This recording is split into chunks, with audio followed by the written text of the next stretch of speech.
राज्य शिक्षा शोध एवं प्रशिक्षण परिषद बिहार पटना में आपका स्वागत है। बच्चों, हम आज पुनः उपस्थित हैं कक्षा 7 की पाठ्यपुस्तक हमारा पर्यावरण के अंतर्गत पाठ 1 पर्यावरण के शेष भाग को लेकर।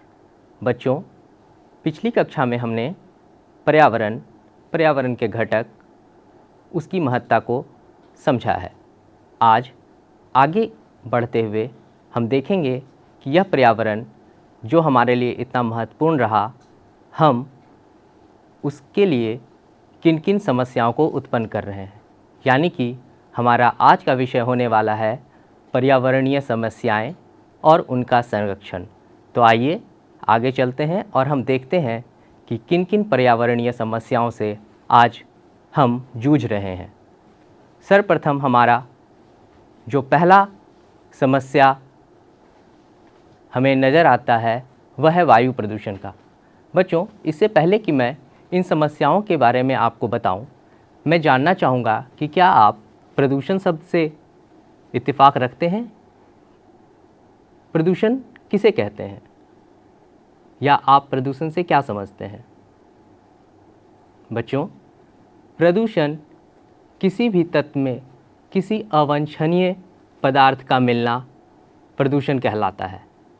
जैसे कि हम बात करें कि अगर किसी ने आपको पीने के लिए कोई जल पानी दिया और उसमें थोड़ा सा कहीं से कंकड़ पत्थर या पत्ता गिर जाता है तो आप उस पानी को फेंक देते हैं, यानी कि वो पानी कैसा हो गया?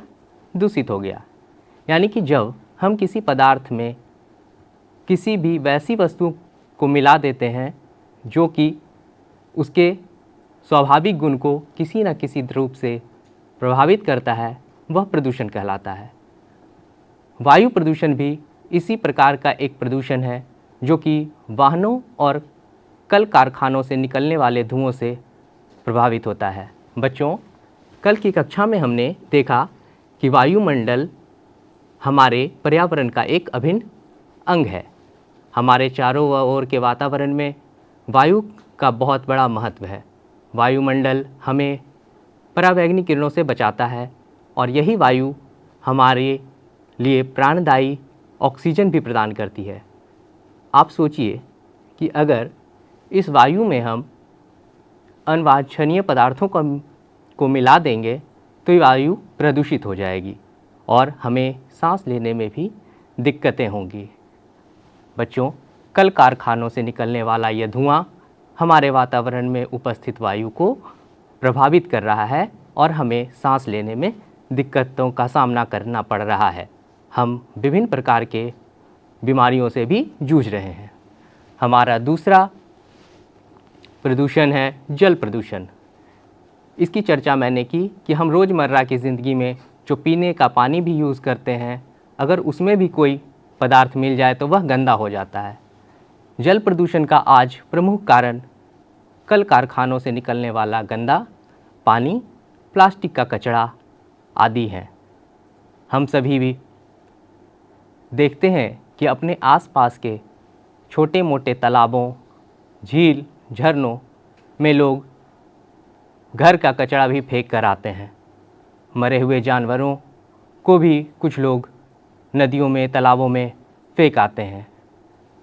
घरों का गंदा पानी नलों नालों के सहारे उन्हीं तालाबों में इकट्ठा होता है और जल को प्रदूषित करता है। जल प्रदूषण हमारे लिए भी एक खतरा है। हमें चाहिए कि जल प्रदूषण को नियंत्रित करने का पूरा प्रयास करें। यह हमारे पर्यावरण को प्रतिकूल रूप से प्रभावित कर रहा है। बच्चों, जल प्रदूषण के बाद हम बात करते हैं मृदा प्रदूषण की। मृदा जिसका अर्थ है मिट्टी। मिट्टी जिसे हमने कल स्थल खंड के रूप में देखा, जिस पर हम अपना आवास बनाते हैं, खेती करते हैं, घर बनाकर रहते हैं, ये सारी चीज़ें इसी मिट्टी की देन है और इसे हमने विभिन्न कारणों से अपने स्वार्थ हेतु प्रदूषित करना प्रारंभ कर दिया है। रासायनिक खाद का प्रयोग और कीटनाशकों का अत्यधिक उपयोग करना हमारे लिए ही दुष्कर साबित हो रहा है। आज हम अपने कृषि पैदावार को बढ़ाने के लिए कई कई प्रकार के रासायनिक खादों का और कीटनाशकों का उपयोग मिट्टी में कर रहे हैं। यही नहीं बच्चों, आपने देखा कि आप जब भी कुछ खाते हो, कुरकुरे, चिप्स आदि के पैकेट्स, वो भी आप फेंक आते हो और यह किसी न किसी प्रकार से हमारी मिट्टी को ही प्रभावित करती है, क्योंकि इसके सड़ने और गलने में बहुत अधिक समय लगता है। मृदा प्रदूषण अन्य प्रदूषणों की भांति हमारे पर्यावरण को प्रभावित कर रहा है। मृदा प्रदूषण के बाद हमारी अगली बिंदु है ध्वनि प्रदूषण। ध्वनि प्रदूषण वाहनों और लाउड स्पीकरों का शोर, इससे तो आप लोग भली भांति परिचित होंगे।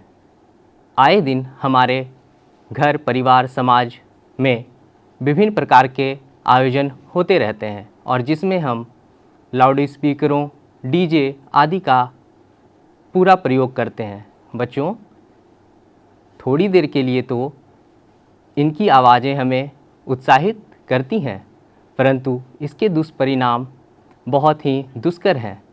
ध्वनि प्रदूषण अगर लगातार बढ़ता रहा तो जो आसपास के लोग हैं उनके कानों में समस्याएं उत्पन्न होने की संभावना बढ़ जाती है।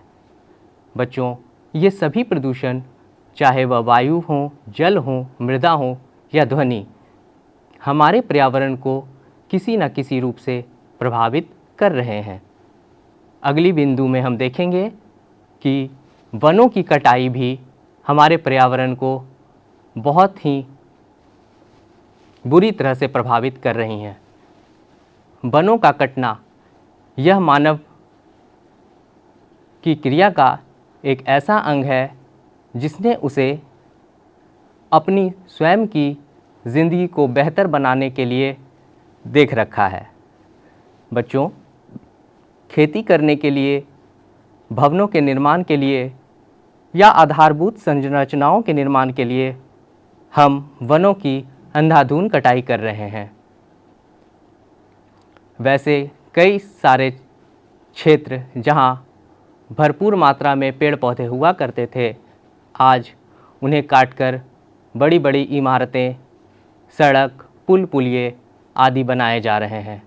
वन जो हमारे लिए प्राणदायी वायु देते थे, उनके नहीं रहने के कारण हम बीमार पड़ रहे हैं। शुद्ध हवा हमें प्राप्त नहीं हो रही। हम कह सकते हैं वनों का हमारे आसपास होना हमारे पर्यावरण के लिए बहुत ही ज़रूरी है। हम प्रयास करें कि वनों की कटाई को रोकें या हो सके तो अपने आसपास जितने अधिक पेड़ हों उसे लगाने का प्रयास करते रहें। बच्चों, पर्यावरणीय समस्याएं किसी न किसी रूप से हमें ही प्रभावित करेंगी। अगली बिंदु की ओर अगर हम देखें तो पर्यावरणों की यह समस्या ग्लोबल वार्मिंग के लिए एक अलार्म सिस्टम है। कहने का तात्पर्य यह है कि वातावरण में तापमान की वृद्धि पर्यावरण की क्षति के कारण ही संभव है। आज कल कारखानों से निकलने वाला धुआं, मृदा प्रदूषण, ध्वनि प्रदूषण और वनों की कटाई ग्लोबल वार्मिंग को बढ़ावा दे रही हैं। बच्चों, ग्लोबल वार्मिंग का तात्पर्य है तापमान का तेज़ी से बढ़ना। हमने पिछली कक्षा में यह जाना है कि वायुमंडल में वायु का एक आवरण है जिसे पृथ्वी अपनी गुरुत्वाकर्षण शक्ति से बांध कर रखती है, लेकिन हमारी जो पृथ्वी तेज़ी से गर्म हो रही है वृक्षों के कट जाने से, इससे तापमान में निरंतर वृद्धि होती जा रही है। ग्लेशियर्स और हिमनद तेज़ी से पिघल रहे हैं और तापमान में उतार चढ़ाव हो रहा है। पर्यावरणीय समस्याएं को समझकर उसका निराकरण करना, उसका संरक्षण करना हमारी ही जिम्मेवारी है। आइए हम देखते हैं कि कैसे किन बिंदुओं को ध्यान में रखते हुए हम अपने पर्यावरण को संरक्षित करने के लिए कोई हल ढूंढ सकते हैं। पर्यावरण संरक्षण में हमारी भूमिका। 3R का नियम अपनाएं। बच्चों, यह 3R का नियम क्या है? यहाँ लिखा है रिड्यूस, रीयूज, रिसाइकल। आप इसे याद करने का प्रयास करें। रिड्यूस, रीयूज़ और रिसाइकल, 3R। यह 3 नियम अगर हम अपनी रोज़मर्रा की ज़िंदगी में अपनाते हैं, उसे एक दूसरे के साथ साझा करते हैं, तो हम कई हद तक अपने पर्यावरण को संतुलित करने में और उसके संरक्षण में अपना थोड़ा सा भी योगदान दे सकते हैं। चलिए हम सबसे पहले बात करते हैं रिड्यूस की।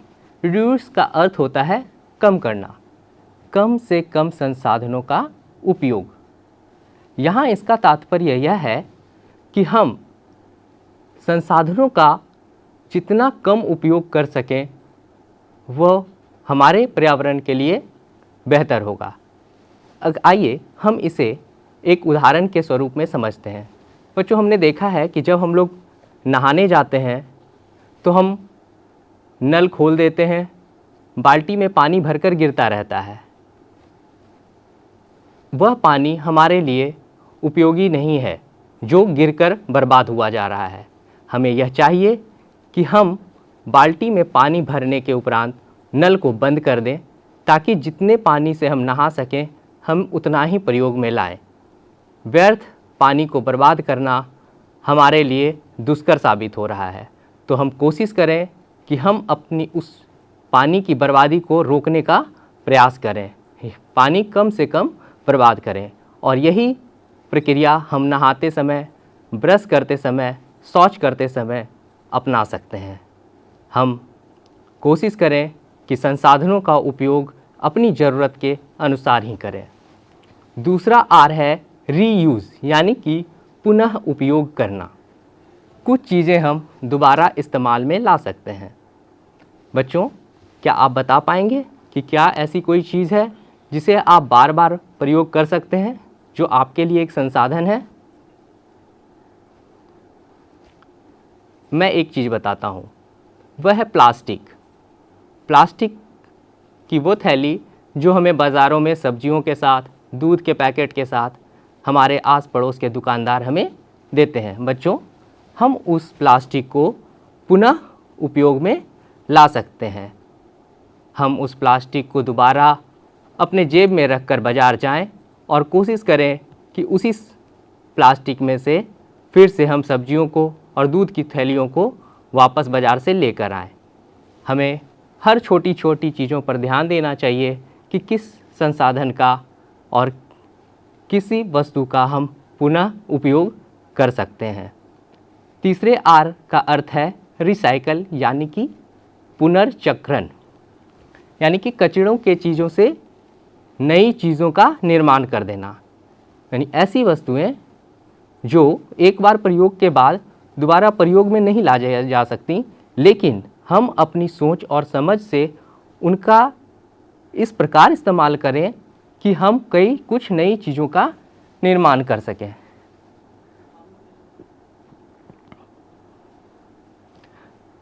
बच्चों, आप लोगों ने कोशिश की है कि वर्ग कक्ष में भी ऐसी कई रिसाइकल्ड चीज़ों को प्रदर्शित किया जाए। कई बार हमने देखा है कि आप लोग प्लास्टिक के बोतल से नए नए फूलों को आकार प्रदान करते हैं। कुछ बच्चे प्लास्टिक के बॉटल्स का गमले के रूप में प्रयोग करते हैं। तो ये रीयूज़, रिसाइकल और रिड्यूस, 3R हमें पर्यावरण को संरक्षित करने में हमारी मदद करेंगे। अगली जो भूमिका है वह है वृक्षारोपण की। वृक्षारोपण यानी कि पेड़ों को अधिक से अधिक लगाना। आज हम अपने विद्यालय में देखते हैं बच्चों कि इको क्लब, यूथ क्लब जैसे कई सारे कार्यक्रम हमारे शिक्षकों द्वारा, सरकार द्वारा चलाई जा रही हैं। इसका मुख्य उद्देश्य केवल वृक्षों की संख्या को हमारे आसपास के क्षेत्रों में बढ़ावा देना है। हम सभी को चाहिए कि अपने जीवन में कम से कम एक पेड़ अवश्य लगाएं। और ये आप जानते हैं कि वृक्ष लगाना क्यों ज़रूरी है? हाँ, क्योंकि वृक्ष हमें ऑक्सीजन प्रदान करते हैं, जो हमारे जीने के लिए बेहद ही ज़रूरी है। बच्चों, वृक्षारोपण के बाद हम अपने पर्यावरण संरक्षण के लिए जो अगला कदम उठाएंगे वो क्या होगा?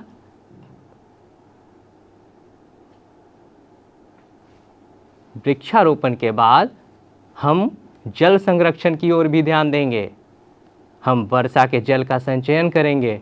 नल बंद करना, यानी जो भी हमने बताया कि जितनी ज़रूरत हो उतने ही जल का प्रयोग करना है। संसाधनों का प्रयोग इस कदर करना है कि वह व्यर्थ न जाए और हमारे आने वाली पीढ़ी के लिए वह बचा रह सके। जल संरक्षण, वृक्षारोपण, 3R का प्रयोग, यह हमारे पर्यावरण संरक्षण में हमारी भूमिका अदा करते हैं। ऊर्जा संरक्षण पर्यावरण संरक्षण का एक अभिन्न अंग भी है। ऊर्जा संरक्षण का उपयोग किस प्रकार किया जाए, हमें ऊर्जा की कैसे बचत की जाए, इन चीज़ों को समझना और सीखना बेहद ही ज़रूरी है। आज हम अपने विद्यालयों के छतों पर सौर प्लेटें देखते हैं। इसका क्या मुख्य कारण है? इसका कारण यह है कि हम अपनी सौर ऊर्जा को प्रभावी ढंग से उपयोग में लाएं। बिजली जो कि कोयले से पहले बना करती थी, उसकी जगह हम सूर्य की किरणों का उपयोग कर बिजली का निर्माण करें और उसका उपयोग करें। बिजली बचाना भी हमारा ही दायित्व है।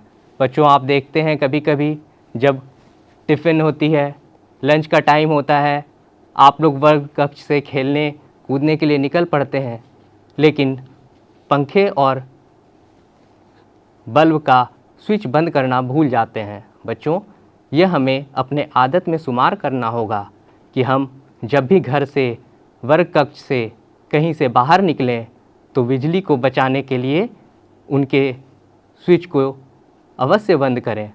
जब ज़रूरत हो तभी हम बिजली के उपकरणों का प्रयोग करें। ऊर्जा संरक्षण, जल संरक्षण, वृक्षारोपण हमारे पर्यावरण संरक्षण में हमारी मदद करेंगे। सार्वजनिक परिवहन, निजी वाहनों की जगह बस या मेट्रो का उपयोग करना भी पर्यावरण संरक्षण का एक अंग माना जा सकता है। बच्चों, आज हम एक अन्य समस्या से जूझ रहे हैं जिसका नाम है जनसंख्या वृद्धि। और जनसंख्या जितनी तेज़ी से बढ़ रही है, प्राइवेट वाहनों का यानी निजी वाहनों का प्रयोग भी उतना अधिक बढ़ता जा रहा है। हमें चाहिए कि जहां पब्लिक ट्रांसपोर्ट यानी सार्वजनिक वाहन उपलब्ध हैं, वहां हम निजी वाहनों का प्रयोग कम से कम करें। इससे दो बातें हो सकती हैं। एक तो रास्ते में ट्रैफिक की समस्या से हम निजात पा सकते हैं, और दूसरा महत्वपूर्ण कि हम जब कम से कम वाहनों का प्रयोग करेंगे तो उससे होने वाला ध्वनि प्रदूषण और वायु प्रदूषण भी कम होता जाएगा। ये सारी पर्यावरण संरक्षण की क्रियाकलापें हमें हमारे ही पर्यावरण को संरक्षित करने में हमारी मदद करती हैं। कचरा प्रबंधन आज हमारे आसपास के चीज़ों को व्यवस्थित और सही ढंग से निस्तारित करने का एक अंग बना है। गीला कचरा, सूखा कचरा अलग अलग कर रखना हम सबकी जिम्मेवारी है। हमने कई ऐसे मुहिम भी चलाए जिससे लोगों ने साफ़ सफाई को अपनाया है। बच्चों, हमारे विद्यालय में भी आपने देखा होगा कि जो डस्टबिन है वो दो दो कलर रंग के रखे गए हैं, एक नीला और एक हरा, जिसमें आपको पता है कि हरे रंग का जो डस्टबिन है यानी कचरे का डब्बा है, उसमें हम गीला कचरा डालते हैं, और जो नीले कलर का डब्बा है उसमें हम सूखा कचरा डालते हैं। हम इस प्रकार के विभिन्न प्रयोगों के तहत कचरा को निस्तारित करने और उसे अलग अलग करके सही जगह पर पहुंचाने का प्रयास कर रहे हैं, ताकि हमारा पर्यावरण सुरक्षित और संरक्षित रहे।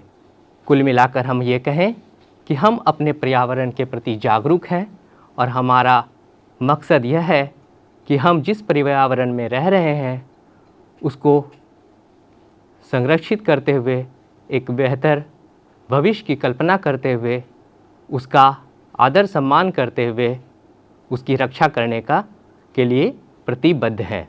बच्चों, इस पाठ में अभी तक हमने जो कुछ भी सीखा है उसको हम एक बार पुनः समझते हुए बिंदुवार आपके समक्ष प्रस्तुत कर रहे हैं, ताकि हमने जो कुछ भी सीखा वह आपके मस्तिष्क में दोहराया जा सके और आपको अगर कहीं भी कोई संशय हो तो आप पुनः उन चीज़ों को सीख सकें। तो चलिए हम बिंदुवार इन चीज़ों को देखते हैं और पुनः मैं आपको एक एक छोटी छोटी पंक्तियों के सहारे इनको समझाने का प्रयास करता हूँ।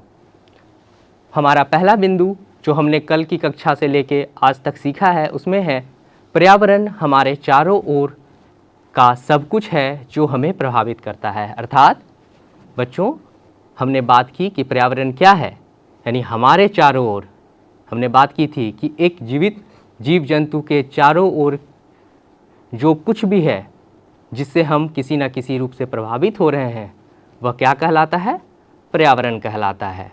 यह प्रकृति और मानव निर्मित घटकों से मिलकर बना है।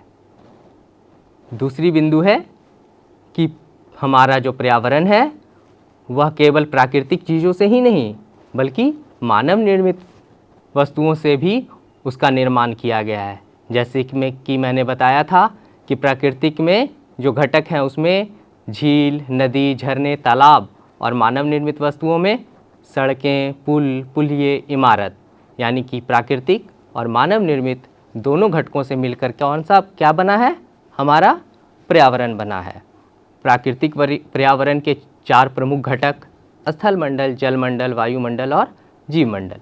हमने इस पर भी कल चर्चा की थी कि प्राकृतिक पर्यावरण के 4 मुख्य घटक हैं जिन्हें हमने एक और नाम दिया था। क्या कहा था हमने? हमने उसे कहा था 4 आयाम, और हमने विस्तारित रूप से स्थल मंडल को, जल मंडल को, वायुमंडल और जीवमंडल को समझा था। पारिस्थितिकी तंत्र में जीव और उसका पर्यावरण पारिस्थितिकी तंत्र में जीव और उनका पर्यावरण आपस में जुड़े होते हैं। हमने कल आपको 2 शब्द बताए थे, एक पारिस्थितिकी तंत्र और एक परितंत्र। जी हाँ, पारिस्थितिकी तंत्र में जिस परिवेश में जीव रहते हैं उनके साथ उनका जो भौतिक वातावरण है उनसे उनका जुड़ाव पारिस्थितिकी तंत्र कहलाता है।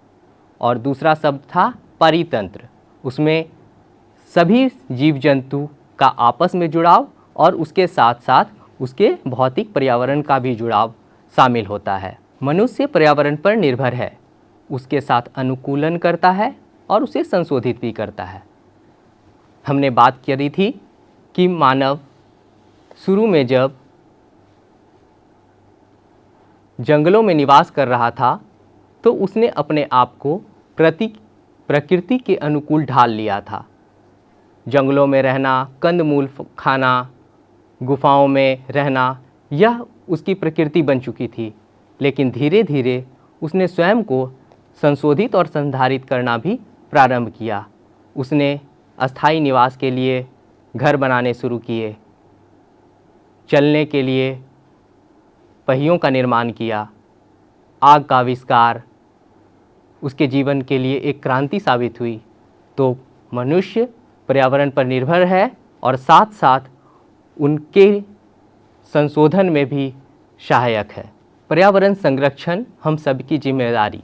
याद रखें, हम पृथ्वी को अपने पूर्वजों से विरासत में नहीं बल्कि अपने बच्चों से उधार लेते हैं। बच्चों, हमने जाना है कि यह पर्यावरण जो हमारे लिए जीवन का एक मूलभूत आधार है, यह हम सब की जिम्मेवारी है कि हम सब उसके संरक्षण के प्रति प्रतिबद्ध रहें। हमें यह नहीं भूलना चाहिए कि यह हमें अपने पूर्वजों से, यानी हमारे जो पिता हैं, दादाजी हैं, पूर्वज हैं, उनसे मिली है, बल्कि हम इसकी रक्षा इसलिए भी करें कि हमारे आने वाली पीढ़ियों को भी इसका लाभ सही ढंग से मिल सके।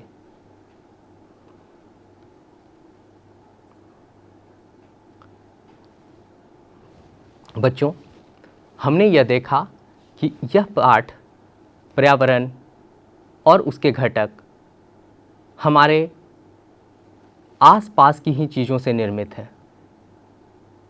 हम अपने पर्यावरण पर निर्भर कर रहे हैं। पर्यावरण हमें हमारे जीने का आधार प्रदान कर रहा है। हम पर्यावरण के साथ अनुकूलन करके रोज़ नई नई चीज़ों को सीखते गढ़ते रह रहे हैं। तो यह हमारा दायित्व है कि हम अपने पर्यावरण की रक्षा के लिए प्रतिबद्ध रहें। हम कोशिश करें कि अपने पर्यावरण को इस प्रकार सजाकर संभाल कर रखें कि हम उसका उपभोग भली भांति कर सकें और अपनी आने वाली पीढ़ी के लिए भी अपने पर्यावरण को उनके हाथों हस्तांतरित करने का एक कदम बढ़ा सकें।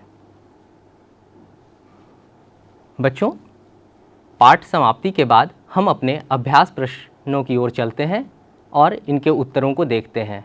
आप भी साथ साथ इन उत्तरों को पढ़ने का प्रयास कीजिएगा और बाद में पुनः इसे अपनी उत्तर पुस्तिका पर लिखिएगा। हमारा पहला प्रश्न है, पारितंत्र क्या है? पारितंत्र किसी विशेष क्षेत्र में रहने वाले जीवों, जिनमें कि पौधे, जानवर और सूक्ष्म जीव सभी शामिल होते हैं, का समुदाय है और उनके भौतिक पर्यावरण यानी कि जैविक और अजैविक घटक के बीच संतुलित अंतःक्रिया है। समझ में आ चुका है? दूसरा प्रश्न, प्राकृतिक पर्यावरण से आप क्या समझते हैं? प्राकृतिक पर्यावरण में वे सभी वस्तुएं शामिल हैं जो हमारे आसपास प्राकृतिक रूप से पाई जाती हैं और मानव द्वारा निर्मित नहीं है, जैसे कि हवा, पानी, मिट्टी, पेड़ पौधे, जीव जंतु। पर्यावरण के प्रमुख घटक कौन कौन से हैं? यहाँ हम घटकों की बात करेंगे। पर्यावरण के दो प्रमुख घटक हैं, जैविक घटक और अजैविक घटक। जैविक घटक, इसमें सभी जीव प्राणी जैसे पौधे, जानवर और सूक्ष्मजीव शामिल होते हैं।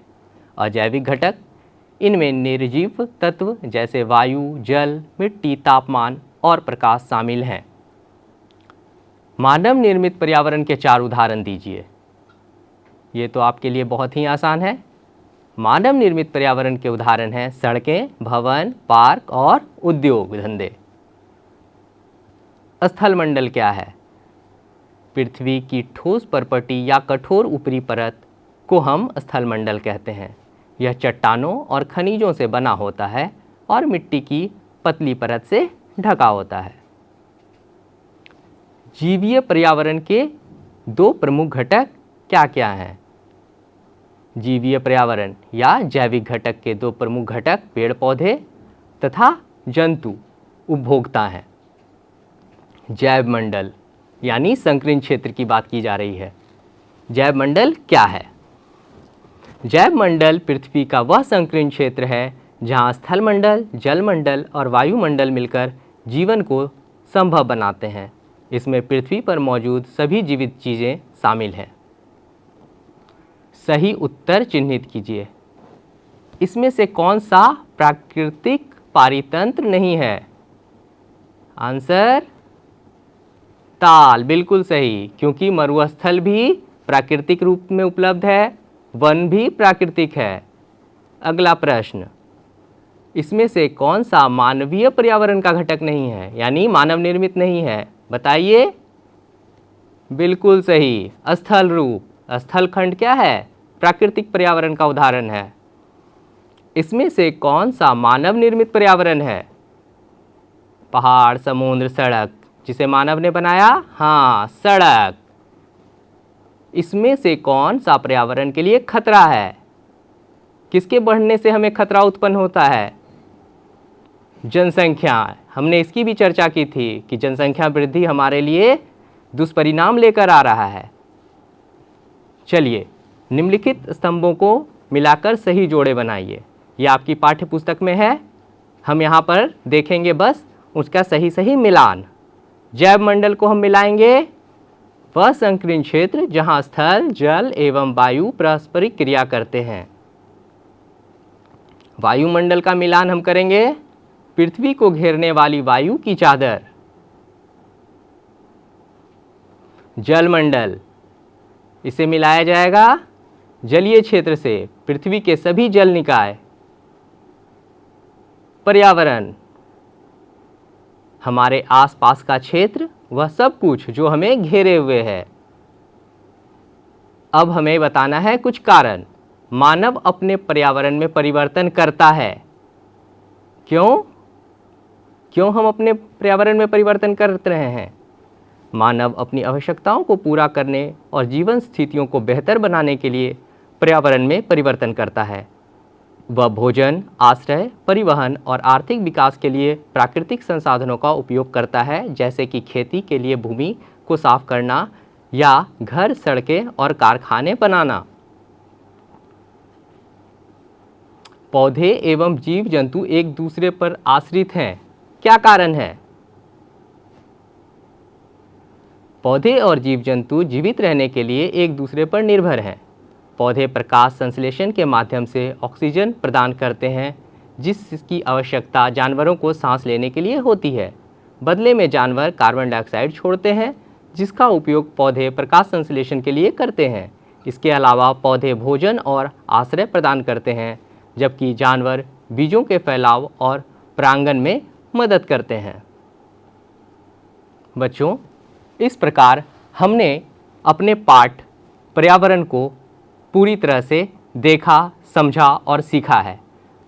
हम ये इस बात के लिए प्रतिबद्ध हो रहे हैं कि हमें अपने पर्यावरण की रक्षा करनी है और उसके लिए हमें वृक्षारोपण, जल प्रदूषण।